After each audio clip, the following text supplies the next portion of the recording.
अच्छा, एक और बात कहना रह गया था कि बहुत सारे लोग नीट पेपर लीक मामला में शिक्षा मंत्री का इस्तीफ़ा मांग रहे हैं।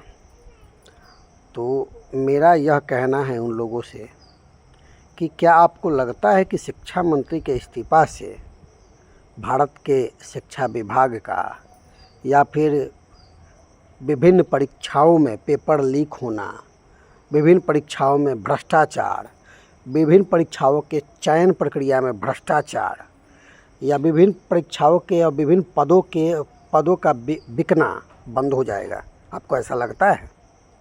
ये नीट पेपर लीक मामला नहीं, विभिन्न परीक्षाओं का पेपर लीक आज से नहीं हो रहा है, काफ़ी दिनों से हो रहा है। ये कभी आपको किसी परीक्षा का पेपर लीक सुनने को मिलता है, कभी आपको किसी परीक्षा का पेपर लीक सुनने को मिलता है। तो ये तो कई वर्षों से चला आ रहा है। उस टाइम कोई और शिक्षा मंत्री थे, अभी कोई और शिक्षा मंत्री है।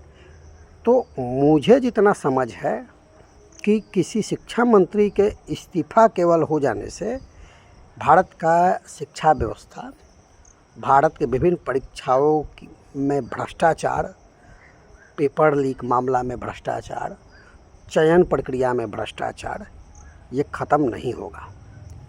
इसके लिए भारत सरकार को एक कठोर कानून बनाना पड़ेगा कि अगर कोई अधिकारी, कोई भी लोग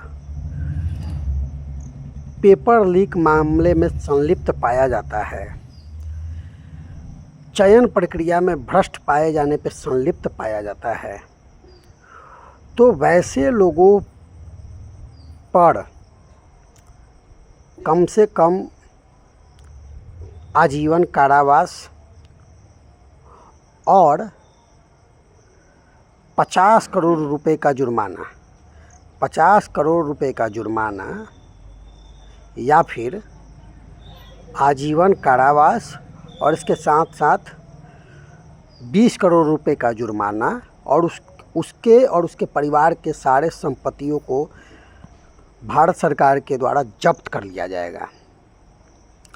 इस प्रकार का जब कोई कठोर कानून बनेगा ना, तभी लोग डरेंगे। और ये सिर्फ कानून बनना नहीं चाहिए, ये धरातल पर काम भी करना चाहिए। और इसके लिए एक स्पेशल, जैसे सीबीआई है, उसी प्रकार की स्पेशल टीम गठित हो, या सीबीआई के ही द्वारा या सीआईडी के द्वारा या कोई स्पेशल टीम गठित हो जो इन सभी विषयों का ईमानदारी से निरीक्षण करे और निरीक्षण करने के बाद जो गलत पाया जाए उस पर एक्शन ले।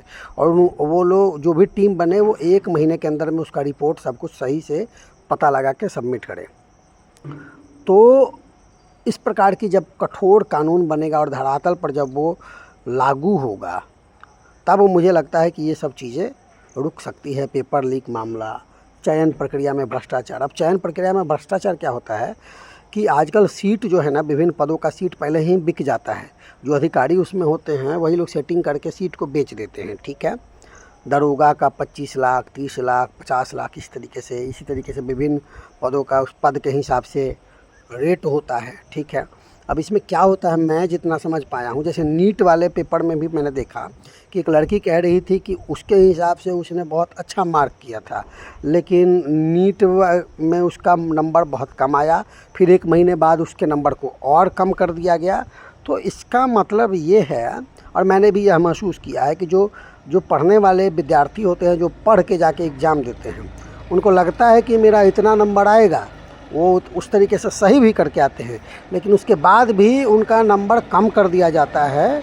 और जो अच्छे से जो सीट खरीदे रहते हैं, जो पदों को खरीदे रहते हैं, उनका कम नंबर होने के बाद भी उनका ज़्यादा नंबर दिखा के उनको पास कराया जाता है। तो इस प्रकार की भ्रष्टाचार आपको विभिन्न राज्यों की सरकारों के शिक्षा विभाग में विभिन्न पदों में के लिए है। और इस प्रकार का पेपर लीक मामला, भ्रष्टाचार चल रहा है भारत के बड़े स्तर पे। तो इसको रोकने के लिए ये एक उपाय है। बाकी केवल शिक्षा मंत्री का इस्तीफ़ा लेना और ये सब बच्चों वाली बातें हैं, हमको लगता है कि ठीक है। तो बस ये स्पेशल ऐड ऑन करना ज़रूरी था।